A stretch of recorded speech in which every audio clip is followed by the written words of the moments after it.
Hello बच्चों, आज हम डिस्कस करने वाले हैं empirical formula and molecular formula. देखो, बहुत ज़्यादा कंफ्यूजन होती है कि एम्पेरिकल फार्मूला क्या है, मॉलिक्यूलर फार्मूला क्या है।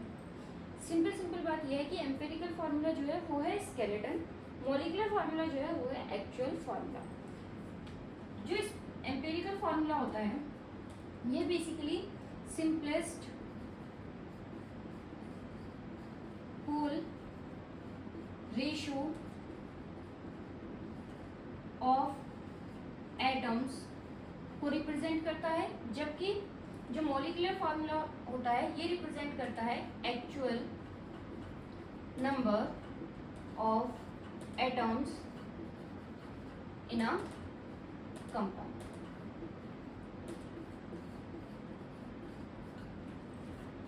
फॉर एग्जाम्पल अगर हम बात करते हैं ग्लूकोज की, ठीक है, तो ग्लूकोज का एक्चुअल फार्मूला क्या है, ग्लूकोज में कौन कौन से एलिमेंट्स प्रेजेंट है, कौन कौन से एटम तुम्हें पता है। ग्लूकोज का फार्मूला होता है C6H12O6।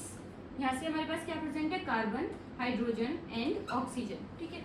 अगर हम यहाँ पर कार्बन, हाइड्रोजन और ऑक्सीजन का रेशियो देखें तो ये क्या होगा, C/H/O is 6/12/6। Simplest whole number निकालें तो उसके लिए हम क्या करते हैं, जब भी रेशियोज में होता है तो हम क्या करते हैं, जो छोटा वाला नंबर होता है उससे डिवाइड कर देते हैं। तो यहाँ पर छोटा नंबर क्या है, 6 से डिवाइड कर देंगे तो ये क्या आ जाएगा 1/2/1। ये ऑलरेडी होल नंबर है, ठीक है। तो यहाँ पर रेशियो क्या आया, C/H/O इज 1/2/1, ठीक है। अगर हम इसको एक फॉर्मूले के फॉर्म में रिप्रेजेंट करते हैं, that is C1H2O1, that is CH2O, तो ये बनेगा empirical formula, simplest whole ratio of atoms, ठीक है।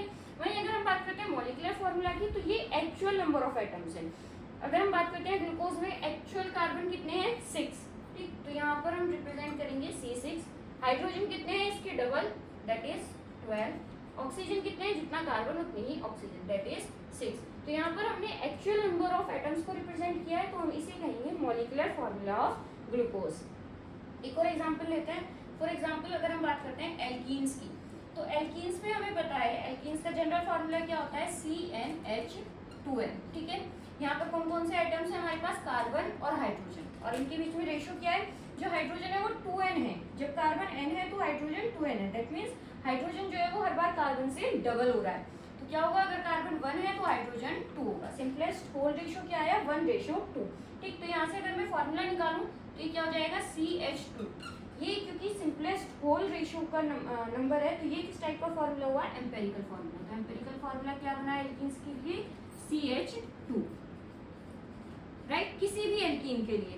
वहीं अगर मैं बात करती हूँ मॉलिक्यूलर फार्मूला की, तो अगर हमारे पास इथीन है तो उसके लिए फार्मूला क्या होगा, C2H4। आप सबको पता है H मतलब कि 2 कार्बन, ठीक।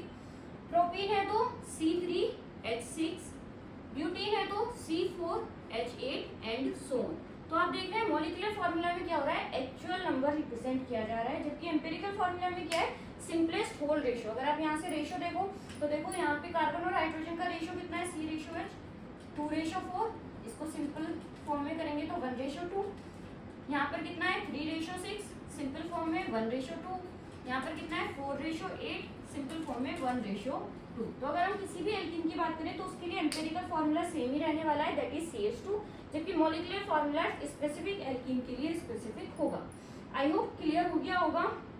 अच्छा, अब इनमें रिलेशन क्या होता है एम्पेरिकल फार्मूला में और मॉलिक्यूलर फार्मूला में। तो देखो, अगर हम जैसे एल्कीन का हमने एम्पेरिकल फार्मूला पता कर लिया और अगर हम उसमें एक इंटीजर की मल्टीप्लाई कर देते हैं तो हमें मॉलिक्यूलर फार्मूला मिल जाएगा। फॉर एग्जाम्पल अगर हमें इथीन का फार्मूला निकालना है तो हम इसमें किसकी मल्टीप्लाई कर दें, इसका जो रेशियो है उसमें 2 की मल्टीप्लाई कर दें, राइट। अब देखो यहाँ पे रेशियो कितना है, 1/2। अगर मैं इसमें 2 की मल्टीप्लाई कर देती हूँ तो रेशियो कितना हो जाएगा, 2/4, और क्या बन जाएगा, C2H4। वहीं अगर 3 की मल्टीप्लाई कर देती हूँ तो रेशियो हो जाएगा 3/6, यानी कि C3H6। यहाँ पे 4 की मल्टीप्लाई कर देती हूँ तो रेशियो हो जाएगा 4/8, दैट इज C4H8। ये जो सिंपल वाला रेशियो है एम्पेरिकल रेशियो, अगर मैंने इसमें एक इंटीजर की मल्टीप्लाई कर दी तो मुझे किसका फार्मूला मिल गया है, मॉलिक्यूलर फार्मूला। सेम ग्लूकोज का सिंपल फार्मूला क्या आया था, एम्पेरिकल फार्मूला CH2O। अगर मैं इसमें 6 की मल्टीप्लाई कर देती हूँ यहाँ पर तो रेशियो क्या हो जाएगा, 6/12, 6 2 12 6। और अगर आप यहाँ पर देखो तो क्या आ रहा है, 6 12 6, यानी कि मैंने अगेन एक इंटीजर की मल्टीप्लाई की, एम्पेरिकल फार्मूला में तो मुझे मॉलिक्यूलर फार्मूला मिल गया। दैट मीन्स मॉलिक्यूलर फार्मूला क्या होता है, molecular formula is equal to empirical formula, लेकिन कब, जब मैं इसमें किसी इंटीजर n की मल्टीप्लाई कर दूं। आई होप समझ में आ गया होगा। Thank you for watching.